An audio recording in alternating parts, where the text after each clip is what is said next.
You've watched endless hours of fresh and fit, red pill videos telling you that you're the prize and you are the table. Matter of fact, forget what you bring to the table. And now all of a sudden you're deluded thinking that you are the definition of a high value man. You're broke, you're out of shape, you're still addicted to going to shisha lounges, and you think that Muslims are just going to be lining down at your door. Unfortunately, today we live in a time where women have the abundance of options, and this is because of social media and the feminist imperatives that they've bought. Now, of course, soon I'm going to make videos on red flags in women and advice for men to screen through women as well. But this video is mainly going to be 5 green flags that Muslim women are going to look out for when they are considering marrying you. Now, the first one is going to be finances. Now, obviously, you're not going to be expected to be a millionaire. You're not going to be expected to be making 6 figures just as of yet. As a matter of fact, a lot of the earlier scholars in Islam, when they were asked, how do I get my money up? Sheikh, how do I, attain wealth? The shuyukh, the scholars, they would tell them, get married, have kids. So back then, getting married or having kids was actually a prescribed way to get your money up. Whereas today we have it kind of backwards. We think, oh, I'm not ready for marriage. I don't make enough money for marriage or to have kids yet. I can't afford it. These are very Western concepts. And I'm not gonna say that you don't need money, but I want you to understand going into this, quick disclaimer that you don't need a lot of wealth. You don't need to be super financially free just yet. But the reason I put finances first is because you still need to be relatively self sufficient. It doesn't matter if you're working at a job and you don't have a business. Are you making enough money to literally take care of the bills and just basic bare minimum stuff for you and ideally a wife? The reason behind this is because most women ideally don't want to have to be forced to work. Now, I'm not going to say most women don't want to work. That's a personal belief. I believe most women are happiest when they're serving their husband and they're raising kids and they're just happy and just, looking good at home and just chilling out. That's the type of dynamic that women, from my experience, love. However, it doesn't take away from the fact that some women just want to work. But no woman wants to have to work.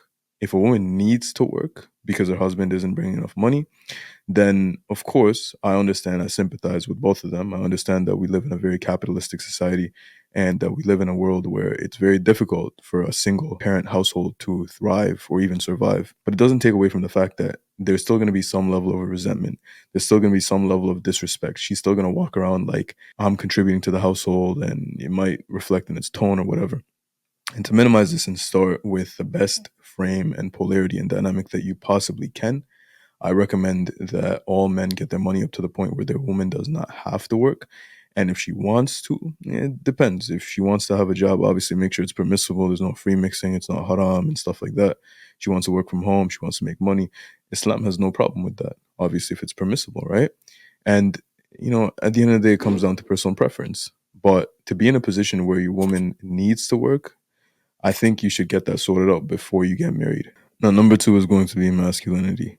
Now, with all this alpha male crap aside, not to be cringe, women do want masculine men. At least women with their fitra intact, women that are in their feminine, want masculine men. Now, what does this entail? Masculinity is it's an umbrella term. There's many different tenets of masculinity. The main important things that you need to focus on are: number one, are you confident? Do you have high self esteem? Are you comfortable with who you are? Are you insecure? If you have insecurities, why do you have insecurities? Where do these insecurities stem from? In my coaching at FaiyadFit.com, I talk a lot with my individual one-on-one clients about things that have deeply caused, childhood issues and psychological issues in their mental health and how to kind of overcome these things. But whatever the reason might be, you need to get on top of that and you need to overcome that. These insecurities will basically plague your confidence and your self-esteem. Masculinity also involves being decisive, having integrity, which we'll go into because that's like its own point for today. Are you dominant or are you shy and weak and kind of scared? Do you have a code of ethics that you will not compromise no matter what? And you're willing to stand by that? Are you going to take ish from them? Or are you willing to walk away if your principles are not adhered to? Now, part of masculinity obviously is going to be fitness too. And we're going to talk a lot about that in the future videos. But are you doing something about your fitness? Are you trying to get into better shape? Are you going to the gym? Are you doing your cardio, weights, martial arts? Do you know how to fight? If something was to happen in an altercation between you and your wife and somebody else in public, are you willing to die and put your life on the line to defend your family. The responsibilities of men are numerous over women, but one of the main responsibilities that we have been given, divinely prescribed, is to be a protector over our family. Can you do that? Are you capable of doing that? And just look at all the things right now going on in the world. Like, most men genuinely think that they can fight. They think they can defend their family, but can they really when it gets to that? If the answer is no, then most likely you know what it is that you have to be doing. The third one is going to be your Islam, right? She's going to be looking out for, is this man, this ideal husband or potential husband, who's going to be my imam, I guess, the leader of the family, of the household? Is he on point with his prayers? Is he on point with everything that he has to be doing, his obligations to Allah and to the community? Is he still addicted to his desires? Is he still addicted to nafs and substances and, you know, talking to girls online and liking bikini pics and all this nonsense that I see? Or is he on point? Does he have relative even footing in his deen, and he is leveling up? She wants to feel secure in your Islam because she's going to be looking up to you. And I know a lot of people, they're going to say that the ideal dynamic in a marriage is when a woman is slightly more religious than the man, but I highly disagree. I think that if a woman is more religious than her husband, it's not that the marriage won't work. By Allah, it might thrive. But the fact is, anytime a woman feels that the dynamic is more of like a mother-son dynamic than a father-daughter dynamic, she's going to want to resent you over time. And it's going to be natural. She can't even control it. It's just like over time, she feels responsible and she feels like this burden of pressure is on her. It's like she has to course correct you when Allah has put that responsibility on us as the Amir. Now, the fourth thing I'm going to put is a sense of humor. The reason I say this is because women don't like serious, boring men. They don't like men that are uptight and are snarky and take life too seriously. There were narrations where the Prophet ﷺ played with his wives and they joked around and they were just teasing one another and having a good time. This is part of the sunnah. At the end of the day, are you going to be somebody that knows how to have fun and is just laid back and carefree? Doesn't mean being spineless and just being a cornball, but just learning how to relax and be at ease, having a good time. Not thinking that being a man means, you're some level 55 alpha warlord who has a stick up his behind and he can't just let go and have a good time. Are you fun? Are you charismatic? Do you go out with your family? Do you take them places?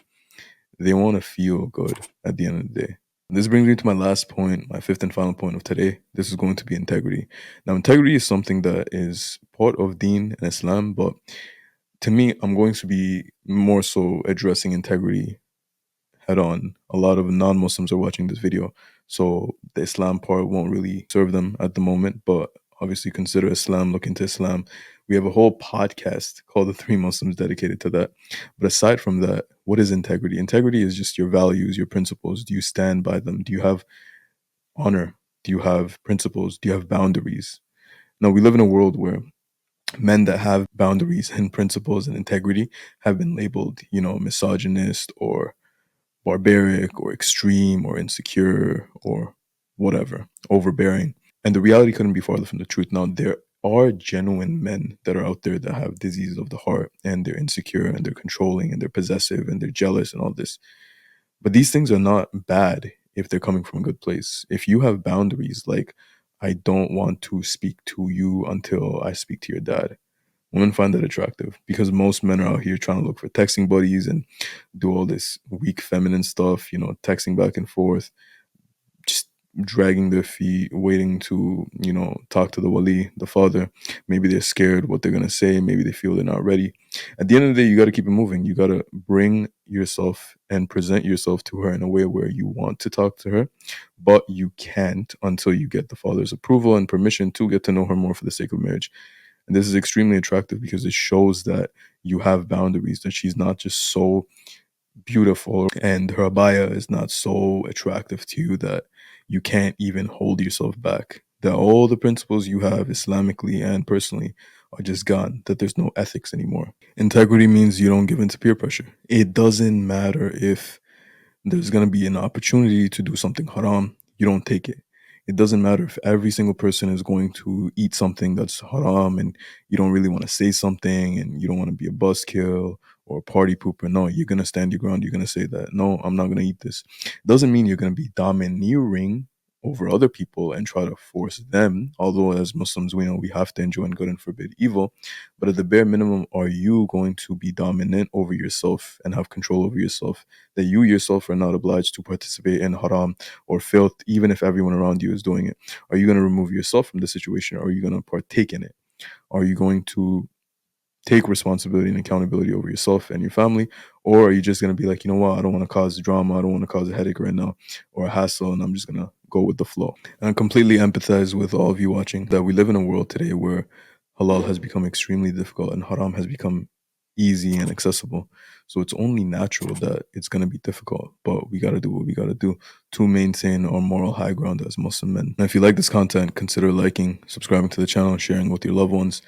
And if you want to take your self improvement to another level, hit up FaiyadFit.com. Links in the description, inshallah. Have a free call with me. And also, let me know other topics that you guys want to see. Comment down below. And inshallah, I'll see you in the next video. Assalamu alaikum wa rahmatullahi wa barakatuh.